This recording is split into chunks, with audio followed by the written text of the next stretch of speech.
A gamma ray burst happens about once every 5 million years, which is close enough to affect life on Earth.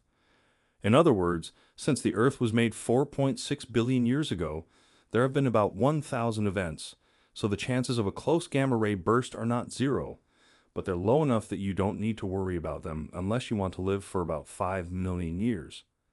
Humanity obviously made it through the gamma ray explosion unharmed, but this still demonstrates how far their effects may travel.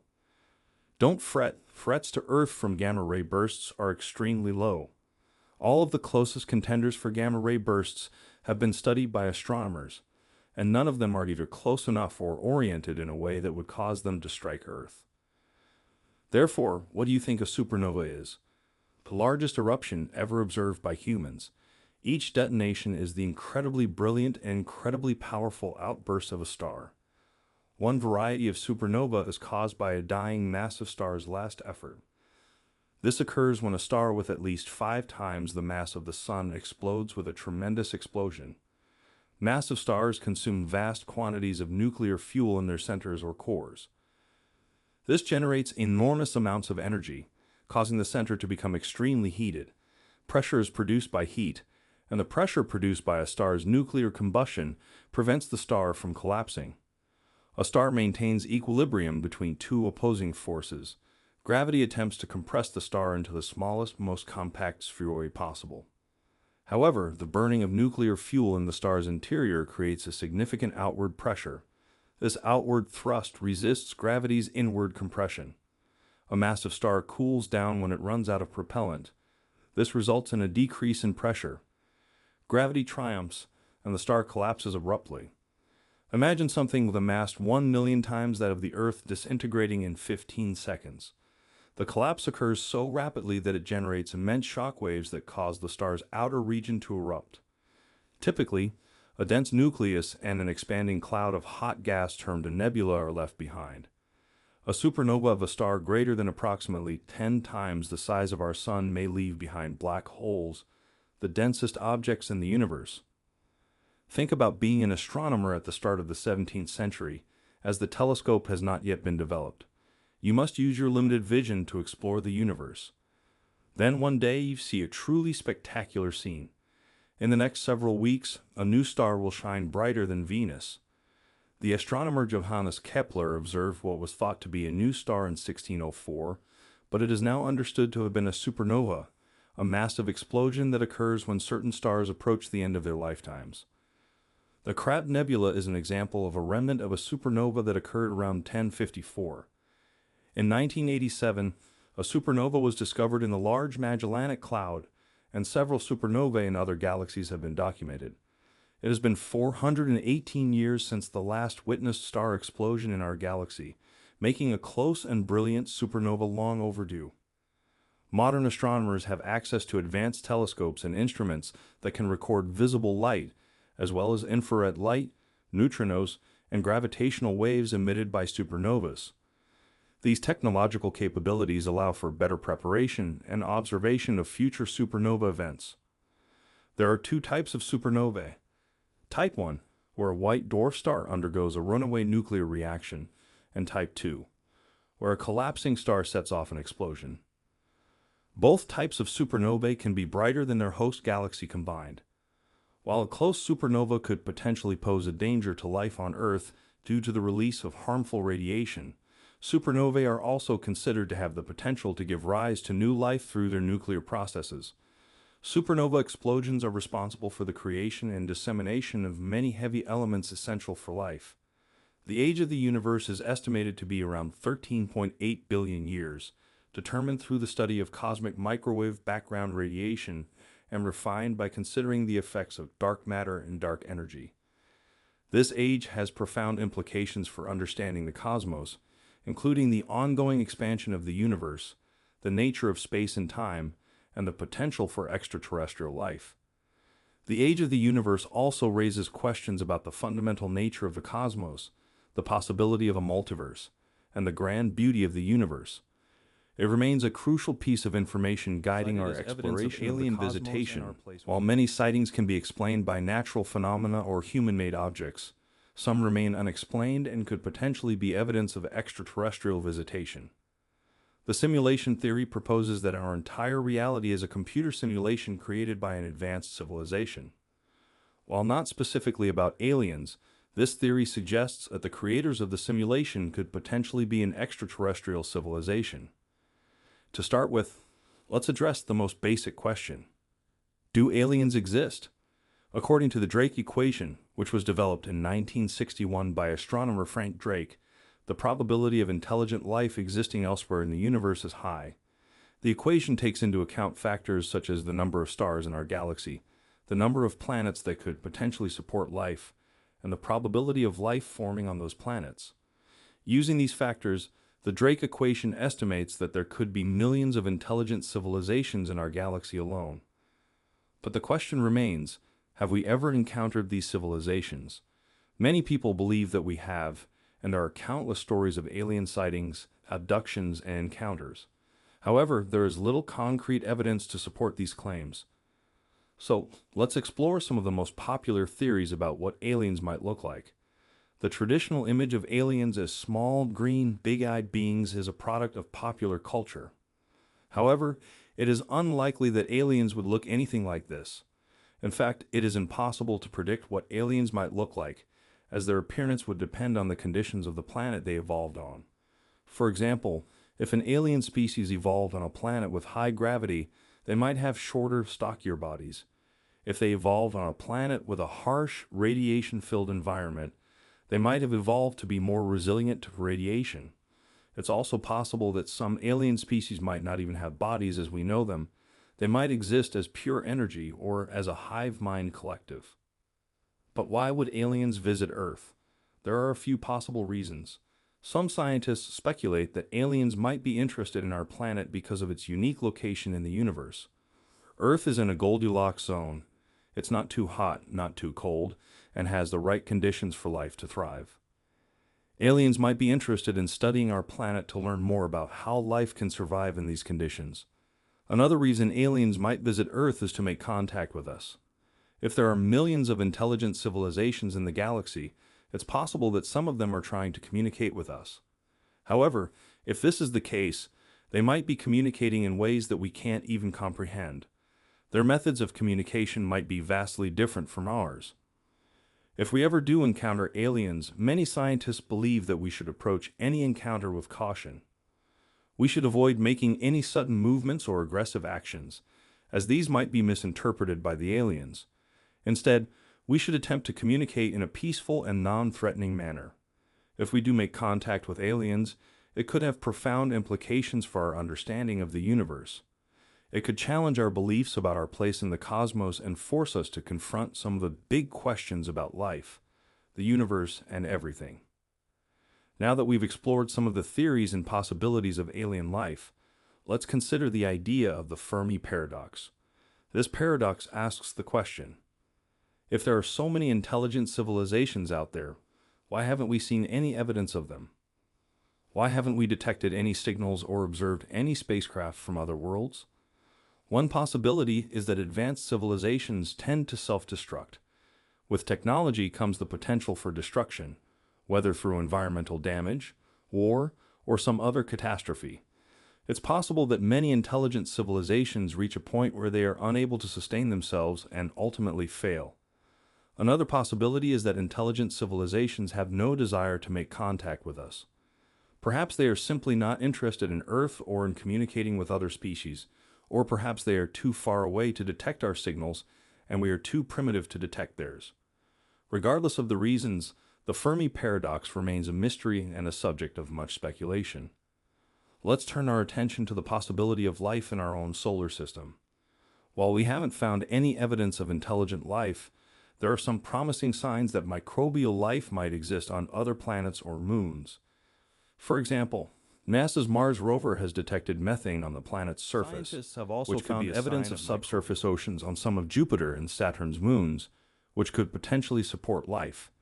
If we do find evidence of microbial life in our own solar system, it would be a major discovery and could have significant implications for our understanding of life in the universe. A healthy dose of curiosity rather than fear or paranoia Regardless of the potential impacts, the search for intelligent life continues. We are constantly developing new technology and refining our techniques to search for signals and evidence of other civilizations. While the chances of finding intelligent life may be slim, the pursuit of knowledge and discovery is a worthy endeavor in and of itself. That's all for today's topic of aliens. We hope you've enjoyed this discussion and learned something new. If you have any questions or comments, please leave them in the comment section below. Thanks for tuning in, and we'll see you next time. Is it possible for science fiction to become reality?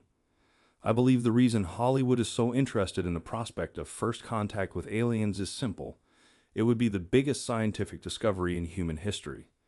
The problem is that our cosmos erects enormous hurdles to encountering extraterrestrials. It's almost as if the cosmos is trying to keep us from establishing first contact on purpose. We're looking for answers in the universe. Will we ever discover intelligent extraterrestrial life, or are we alone? Our Arecibo Observatory blasted a strong radio message deep into space 45 years ago, launching our efforts to make first contact. The Arecibo transmission was the first communication or effort to connect with a hypothetical civilization outside our galaxy. That communication is currently en route to the M13 galaxy cluster, which is about 25,000 light-years distant. The goal of this communication was, of course, to say hello and also to raise the question: are we alone in the universe?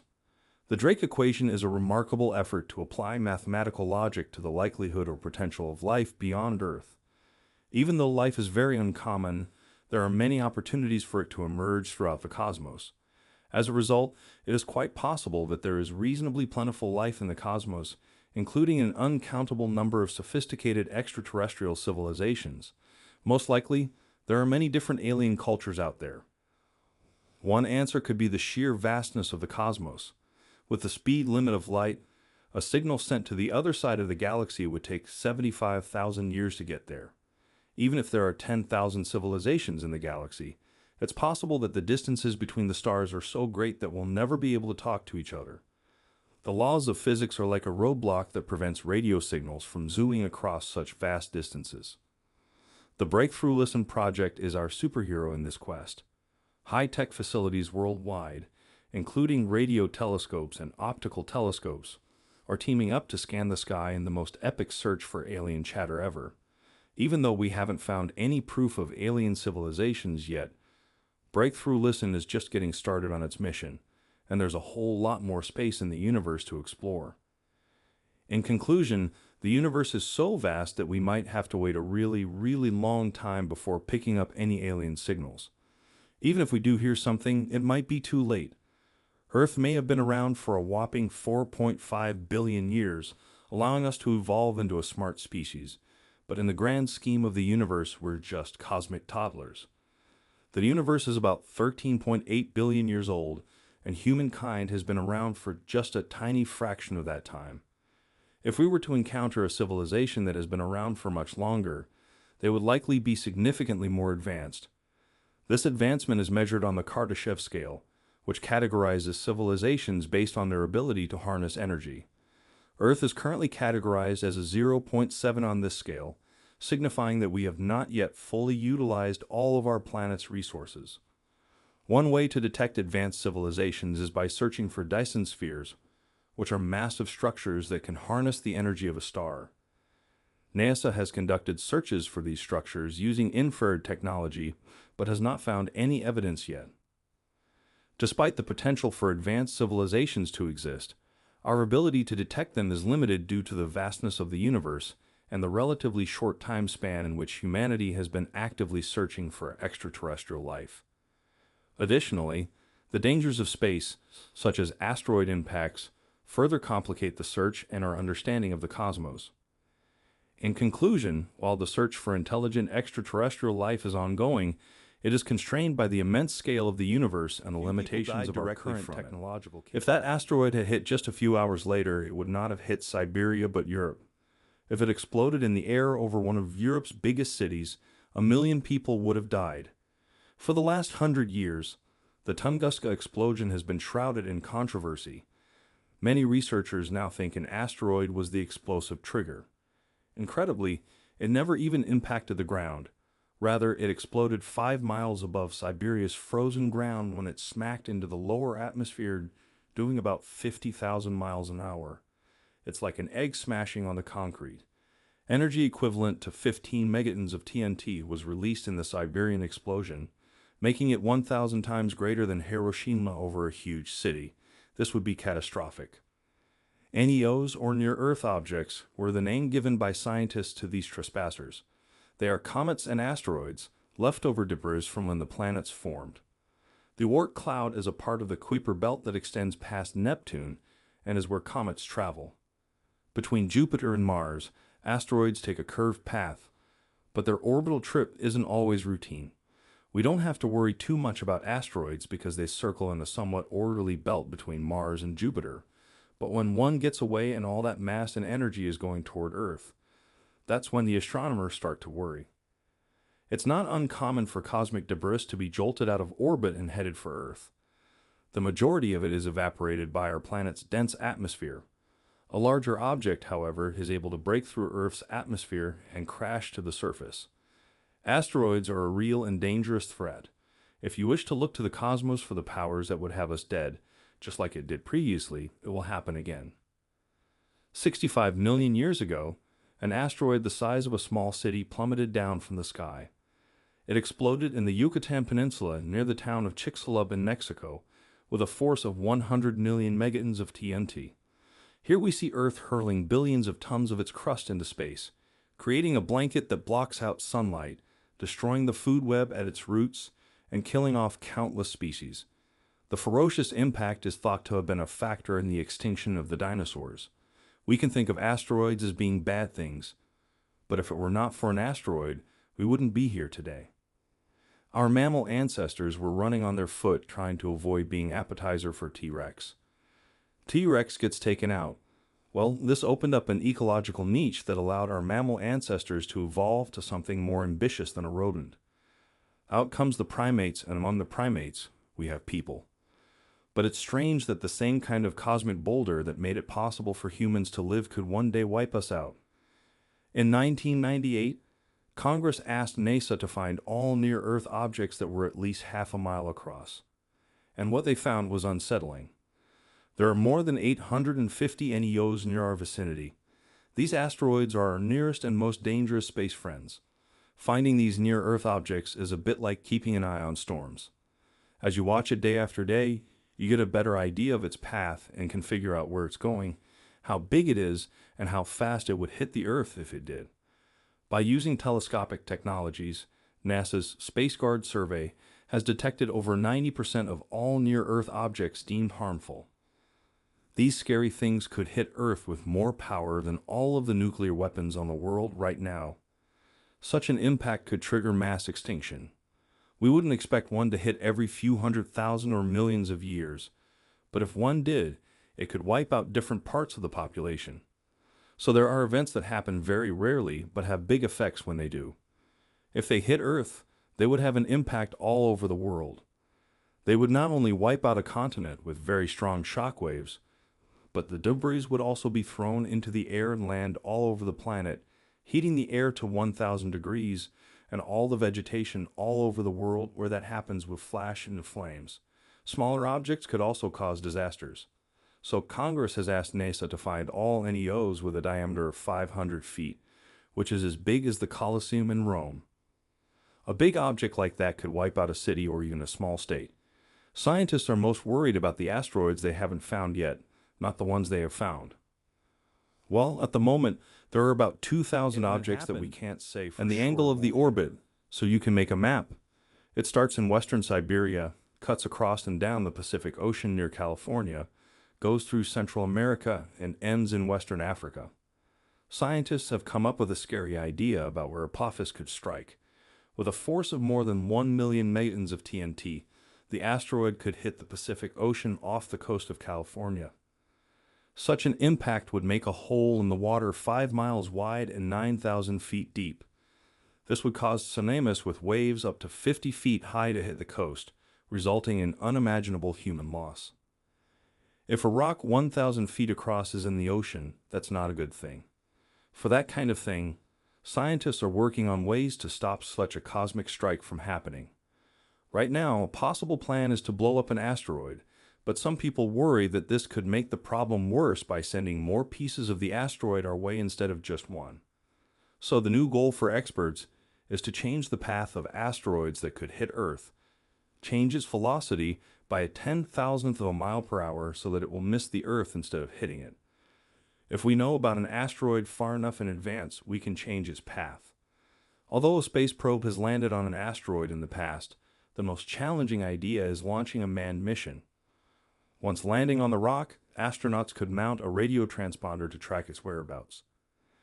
Now, the United Nations plans to draft a treaty, which will include who will be responsible for deflecting killer asteroids. If we are so careless that we keep doing nothing, even though we know this is going to happen, that will be a real crime. Any asteroid hitting the Earth will require an international disaster response. In addition, training is required in disaster and emergency management institutions and the public regarding the asteroid threat. It is important that everyone is aware of the level of threats and the potential to eliminate this threat. Apart from all these, amateur astronomers can work together with scientists to defend our planet. Amateur astronomers can help identify smaller and potentially destructive asteroids hidden in the universe. So, would you like to be an amateur astronomer? Who knows, maybe you can be one of the guards of our home. Nothing existed at the outset. After then, the cosmos began to take shape some 13.7 billion years ago. How this came to be, or if there was ever a time before time, is still a mystery. Yet, physicists have pieced together an approximate timeline of significant events in the cosmos' existence using telescope data and models of particle physics. From its beginning to its inevitable demise, we examine key points in the evolution of our universe here. Welcome to the Endless Universe. If you are interested in amazing videos about the universe, be sure to subscribe to our channel to stay updated. The Big Bang is a moment in time, not a location in space, from whence all else unfolded. To be more precise, it's the first second of time, the point in history from which all other seconds have been measured. The Big Bang, despite its common name, was not an explosion, but rather a time when the universe was incredibly hot and dense before space began to expand outward in all directions simultaneously. The Big Bang scenario suggests that the universe was an infinitesimally small point of infinite density. However, this is merely a convenient way of expressing that we don't know for sure what happened at that time. We now understand the cosmos to break down at the Big Bang because mathematical infinities don't make sense in physics equations. The next cosmic confab was to rapidly expand in size. The universe may have expanded exponentially after the Big Bang, tearing off previously colliding parts of space. This period, known as inflation, is still mostly theoretical, but it has gained favor among cosmologists as a possible explanation for the striking similarity between distant parts of space. Attempts to detect this expansion in light from the early cosmos were reported in 2014. Nevertheless, further investigation revealed that the true culprit was nothing more than interplanetary dust causing interference. The temperature of the early cosmos was between 7 trillion and 10 trillion degrees Fahrenheit, or 4 trillion and 6 trillion degrees Celsius just a few milliseconds after the Big Bang. Quarks, elementary particles ordinarily contained within protons and neutrons, were free to move about at these temperatures. These quarks were combined with gluons, carriers of the basic force known as the strong force, in a primordial plasma that pervaded the whole universe. In particle accelerators on Earth, scientists have replicated these circumstances in both terrestrial atom smashers and the early cosmos. The challenging to achieve condition only lasted developed at the cores of merging early galaxies. Intense quasars, visible from 12 billion light-years away, switched on and began emitting their bright beams of light. The universe's middle years. Throughout the subsequent few billion years, the cosmos underwent more evolution. Denser regions in the early cosmos drew more material due to gravity. A gorgeous filamentary cosmic web is the result of them slowly expanding into galaxy clusters and lengthy strands of gas and dust. Birth of the solar system. A yellow star with rings around it formed from a cloud of gas around 4.5 billion years ago in one galaxy. These accreted rings eventually became the 8 planets of our solar system, as well as numerous comets, asteroids, dwarf planets, and moons. Either the third planet out from the sun retained a lot of water via this process, or it received a deluge of ice and water from comets. Later on, Earth and humanity. Little primitive bacteria appeared on that third watery world between 3.8 and 3.5 billion years ago. These organisms arose and progressed into amazing marine monsters and enormous dinosaurs that fed on leaves. Some 200,000 years ago, upright beings emerged capable of contemplating the vastness of space and learning about the universe's origins. The end, or not. It isn't the final chapter, of course. The future of the cosmos is still a mystery to physicists. It is dependent on our ability to accurately quantify the characteristics of dark energy, the unknown factor thought to be accelerating the expansion of the universe. All the stars and all the galaxies will have burned out, and even black holes will evaporate into nothing if the universe continues to expand forever, leaving behind a lifeless cosmos saturated with inner energy. If this scenario comes to pass, alternatively, the Great Crunch, a reversal of the Big Bang in which gravity triumphs over dark energy's expansionary force, will occur. The Great Rip, in which the cosmos rips itself apart, is another possibility. If dark energy accelerates everything apart to greater and greater distances. Thanks for watching, and don't forget to hit the like button, subscribe, and turn on notifications for more content like this in the future. The universe is full of strange and surreal paradoxes that challenge our understanding of the world around us, from the mysteries of quantum mechanics to the mind-bending properties of black holes. The universe presents us with a plethora of phenomena that defy our intuition and challenge our perceptions of reality. This video lets you see some of the many things we do not understand in the universe and the strange and surreal paradoxes in what we think we understand. If you are interested in amazing videos about the universe, be sure to subscribe to our channel to stay updated. Everything we know represents just 5% of the universe. What is the rest? Normal matter, protons, neutrons, and electrons make up just 5% of the universe. Staggeringly, the other 95% is something which we cannot fathom, see, or understand. We call it dark matter, which makes up 27% of the universe, and dark energy, which makes up 68%. But what are these mysterious components of our universe? Dark matter and dark energy are two mysterious concepts in astrophysics that scientists use to explain some of the strange observations that we make about the universe. Dark matter is a type of matter that does not interact with light or any other form of electromagnetic radiation. This means that we cannot directly detect it using telescopes or other instruments that rely on light. However, scientists can infer its existence by observing its gravitational effects on visible matter, such as stars and galaxies. Dark matter is thought to make up about 85% of the total matter in the universe, but we still do not know what it is made of. It does not behave like any of the known particles that make up ordinary matter, such as protons and electrons. Some theories propose that dark matter consists of undiscovered particles that do not interact with light or other forms of radiation, while others suggest that it may be made up of exotic objects, such as black holes. Dark energy, on the other hand, is a hypothetical form of energy that is thought to permeate all of space and is responsible for the accelerating expansion of the universe. Unlike dark matter, which has a gravitational effect that slows down the expansion of the universe, dark energy has a repulsive effect that causes the expansion to speed up. The exact nature of dark energy is not well understood, but it is thought to be a property of space itself, rather than a type of matter or energy that we can directly observe. Scientists believe that dark energy makes up about 68% of the total energy in the universe. Flow of time. How many dimensions we can't travel backwards in time? Why is this? Are we trapped in the arrow of time, perpetually moving forwards? Is the passing of time intertwined with the way our universe works? According to the theory of Big Bang, time itself began together with the rest of the universe about 13.8 billion years ago. Does that mean that it makes no sense to ask what was there before?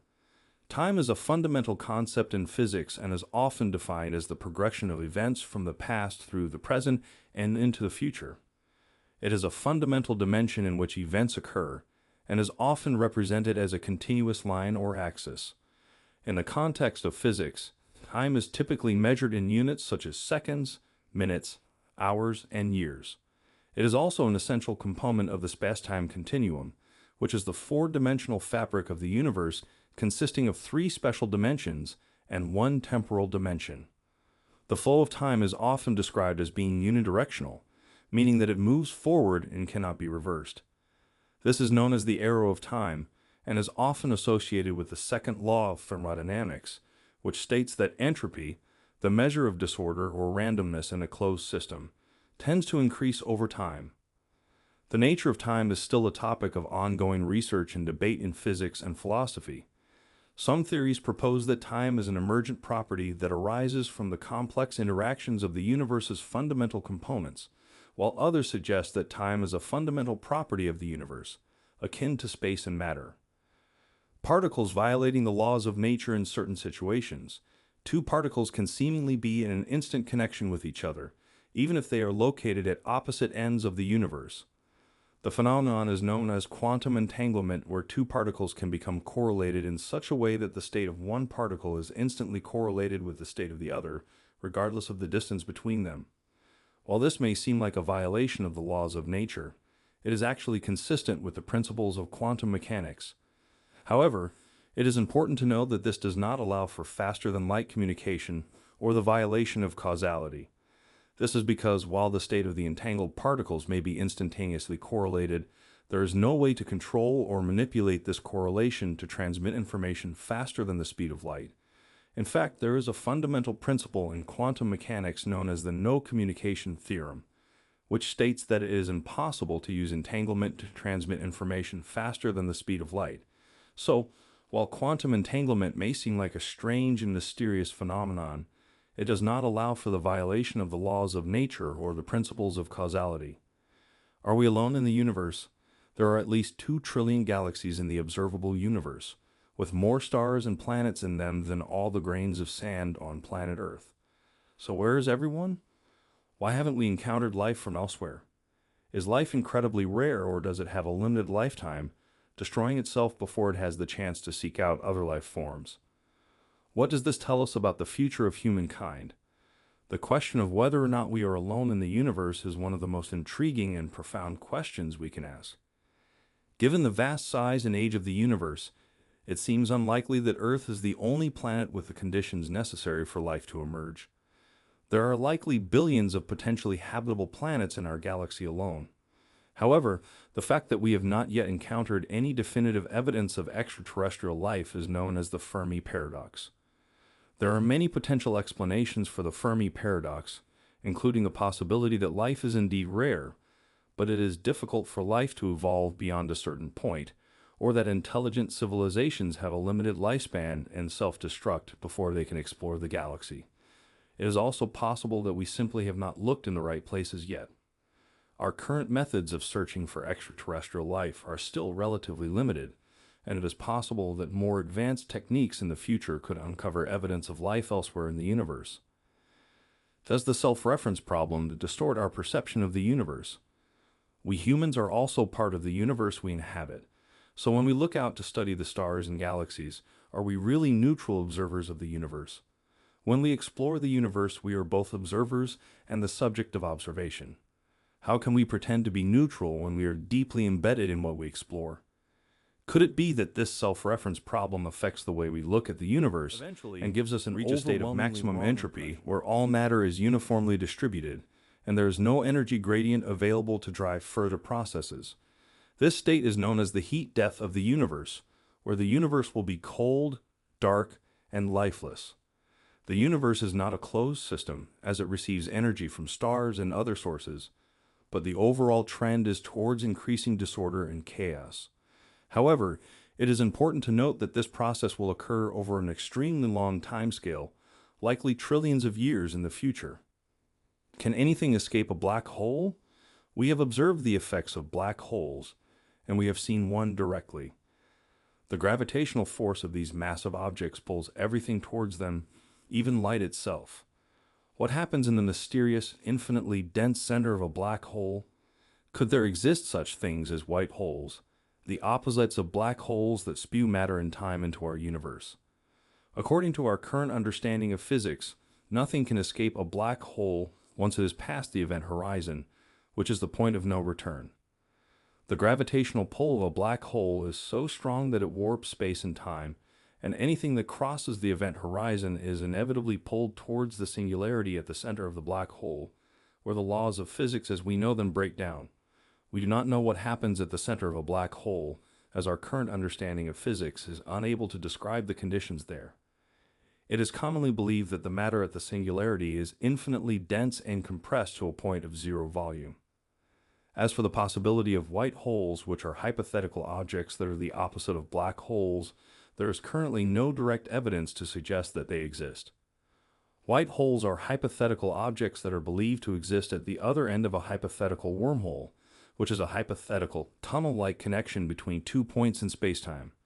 However, there is no direct evidence to suggest that wormholes exist either. The universe is full of strange and surreal paradoxes.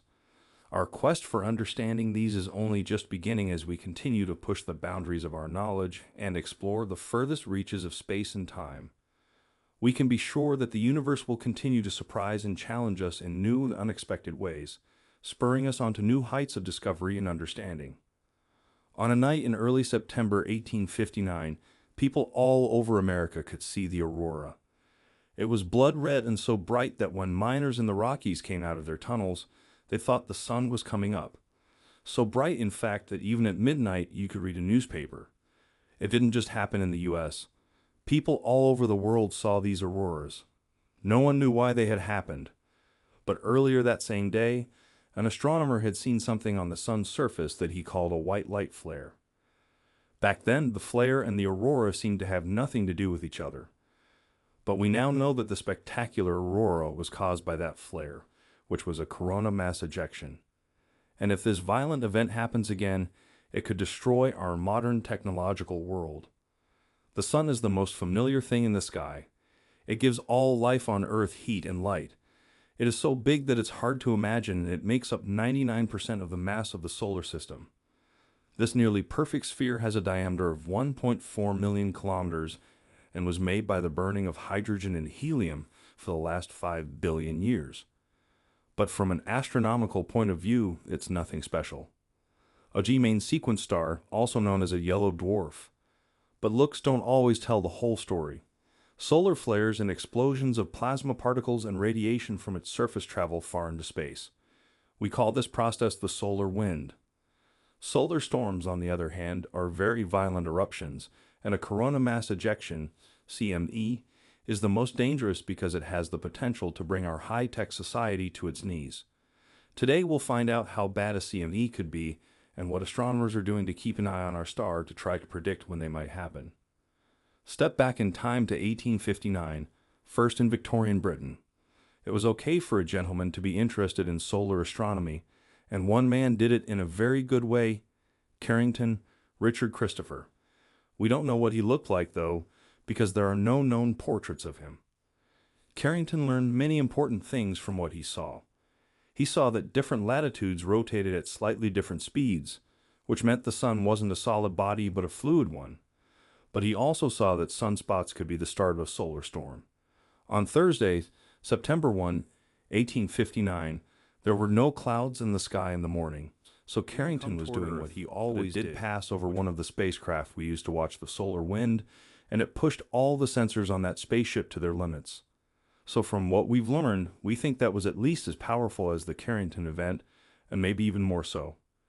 It's just a coincidence that a big CME and one that's headed toward Earth both happened at the same time, and that's mostly just a matter of luck. We either get one or we don't. And how do we do with making predictions? Can we predict what the sun will do in a week, a month, or a year? Once ACME is up and running, we can start making predictions so that we can figure out how big it is, how fast it's moving, and, most importantly, where it's going. All of this sounds very scary. Space weather is a problem, and the UK government knows this. The National Risk Register lists it. It's about as bad as a pandemic of flu. So the people who make spacecraft are trying to find out what the most extreme conditions are in space so they can make them so that they can handle those conditions to a certain degree. Both NASA and ESA are getting ready to send satellites into space that will get closer to the sun than ever before. The Met Office's Space Weather Operations Center, opened in 2014, is one of only 3 places in the world that can predict the sun's effects on Earth around the clock. So far, the sun has had almost no sunspots, and the side that it faces Earth is not expected to have any more sunspots or CMAs that are important. So luckily, there isn't much going on right now, and things don't look too different in the long run.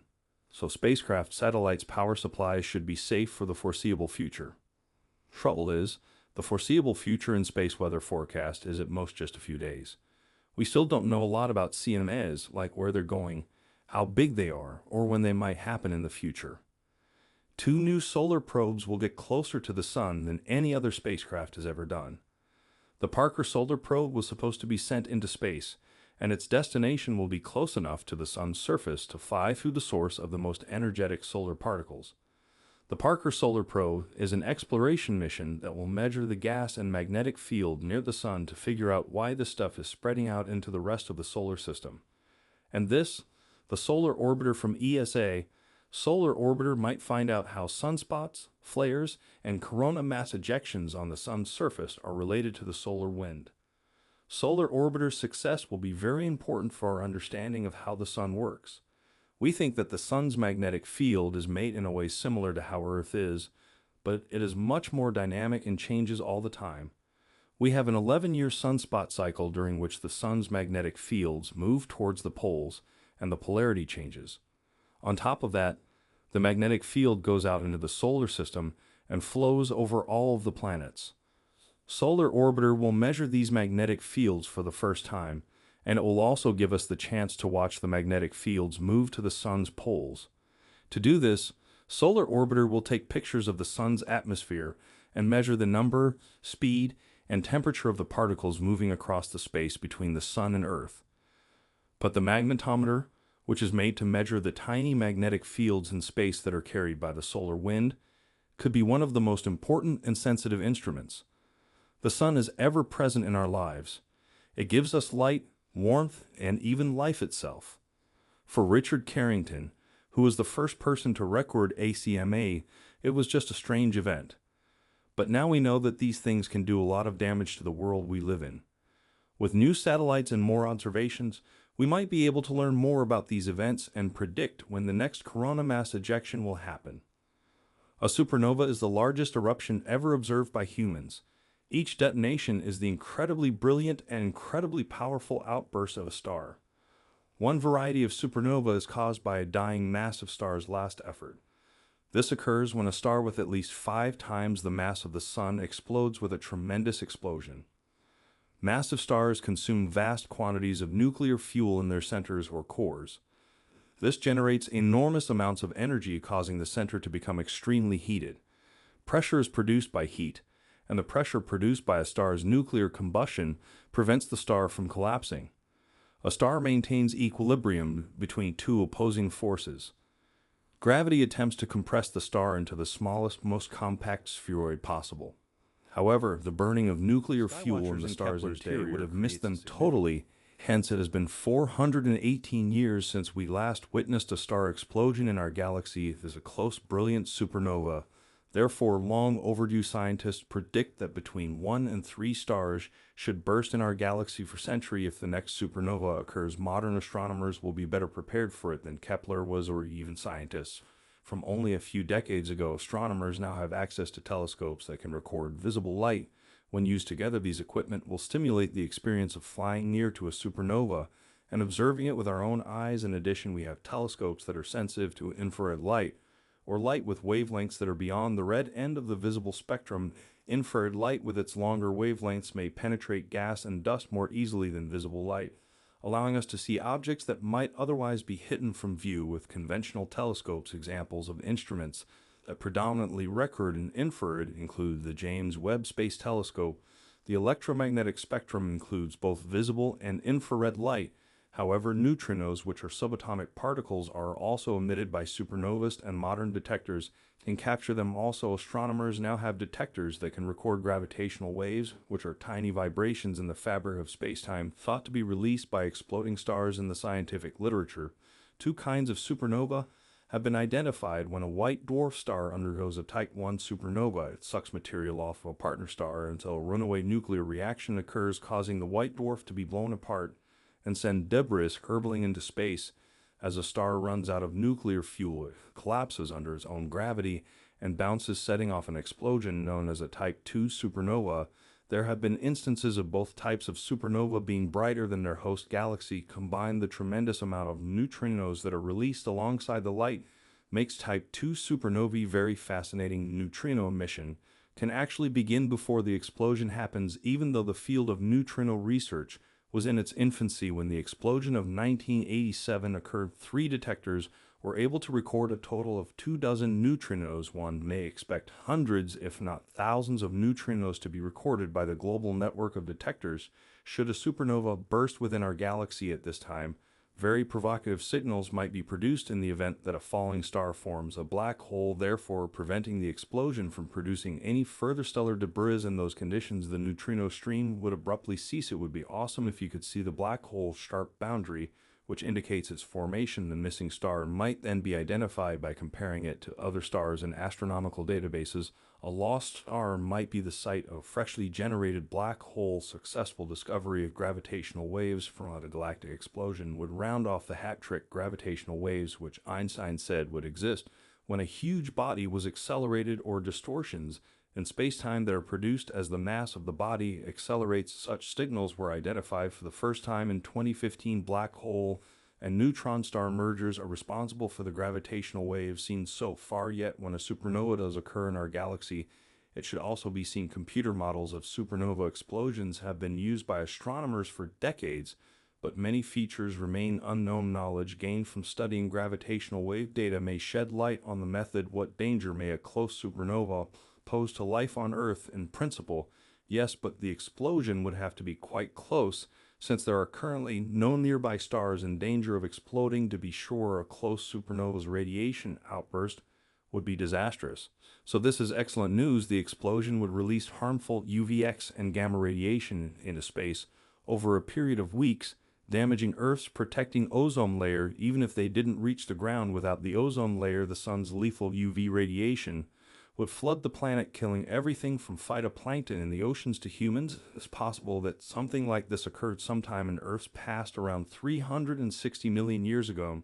Near the close of the Devonian epoch, a massive extinction may have been caused by a supernova. On the other hand, supernovae are not just destructive forces, they may also give rise to new life. Astronomers and physicists point out that the nuclear processes that take place deep within exploding stars and spread throughout space as a result of the blast waves they create are the source of many of the heavy elements on which humans depend. This means that a supernova would be the new gold standard for astronomers. Thanks